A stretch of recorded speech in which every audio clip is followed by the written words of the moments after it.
My name is Scott Mandelker, PhD. Can you spell it? Yeah, the name is spelled Mandelker.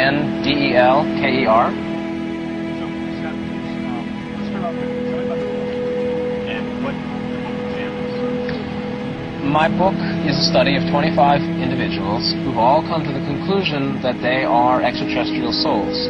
And there are two groups called walk-ins and wanderers. Walk-ins feel that they've had a soul exchange, that an ET soul walked into, voluntarily, their body and their mind, and now they are that new ET soul.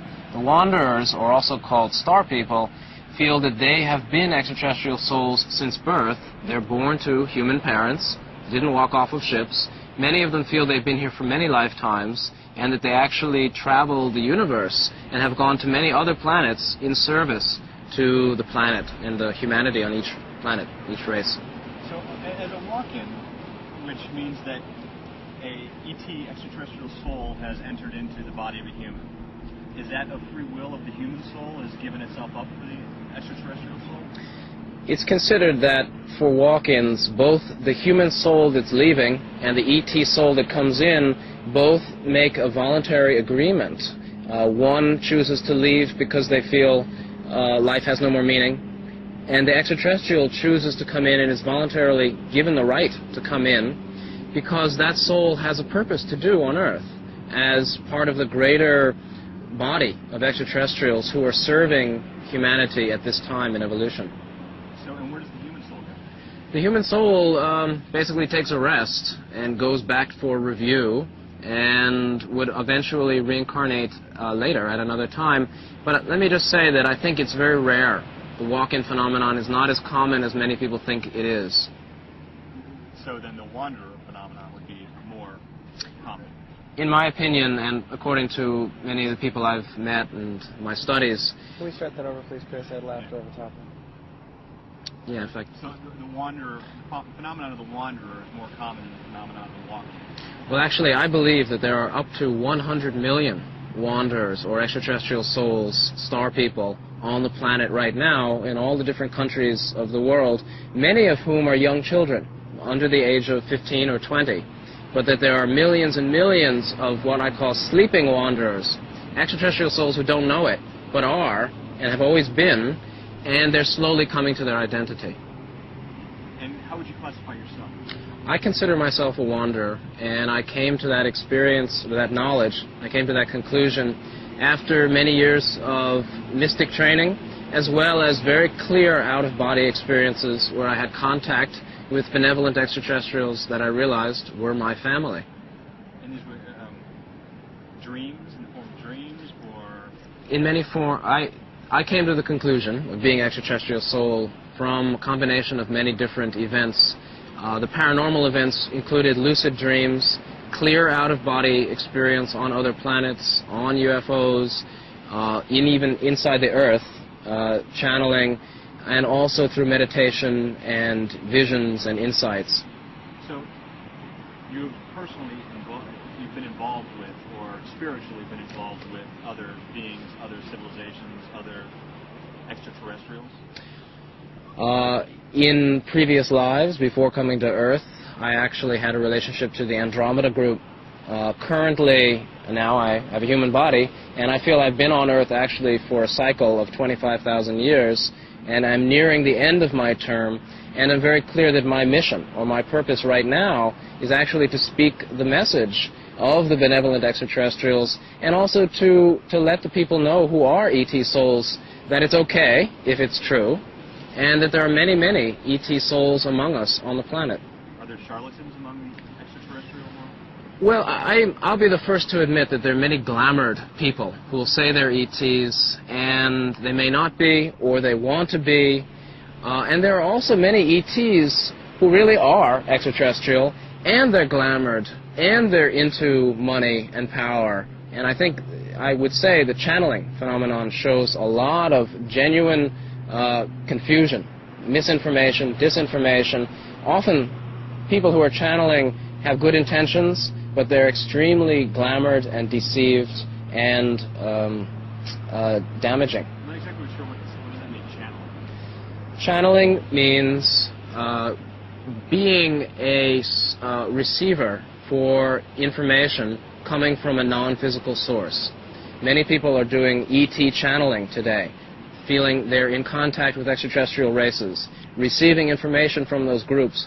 But let me just say, the channeling phenomenon is the most susceptible to distortion and deception of any of the spiritual phenomena on the planet. And there are negative groups, negative ETs, who are actively distorting the channeled material that comes into gullible and naive channels. Okay. Because this is all new to me, it's also probably going to be new to a lot of our audience. Can you kind of define the world in which we're talking about and the perspective on the world? I guess I'm trying to figure out, there's the human race, there's an extraterrestrial race, but is it categorized in subspecies? Is there one greater creator? I know this is a huge question to ask in one mouthful, but if we can kind of break it down, how does the world break up as far as your vision? Well, Think about it for a moment. I think more than a moment. We're clear, thank you.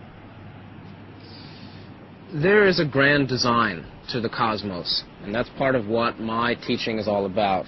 That includes different planets, different levels of evolution. Humanity is one civilization at a particular level of development, moving to the next, and that's what the New Age is about. It's actually moving from individuality to group consciousness and love and compassion. The extraterrestrial races are all older than humanity. They are all races that understand either love, wisdom, unity, higher values, and have a more universal perspective. They're not separate from humanity. The extraterrestrials have been in contact in relationship to humanity for millennia, since the beginning of humanity on Earth. And so there's an interaction, and that interaction is most pronounced and prominent at this time because the planet is making some very important changes, is also going through a critical period where either we destroy ourselves or we come together in harmony. As a race. As a race. And what is the perspective that Earth serves in the greater system of the universe? Earth is a schoolhouse, as all planets are schoolhouses for the development of awareness. On Earth, the awareness needed is choice, polarity. This means good or evil. Basically, will you open your heart, or are you committed to self-service in greed? These are the choices for humanity. And humanity now needs to make that choice because this semester is coming to an end quickly. And what signals that? Well, again, there's no empirical proof because it can be explained in many different ways. Many people feel that the Earth changes, the climatic changes, increased disease, increased warfare, many of the social elements that are coming asunder, the conflicts among races and individuals, are signs of the end times. It's not the end of the world, but it's the end of this civilization, which is basically becoming outdated and having to move to a more spiritual perspective, which in the New Age view is coming from love.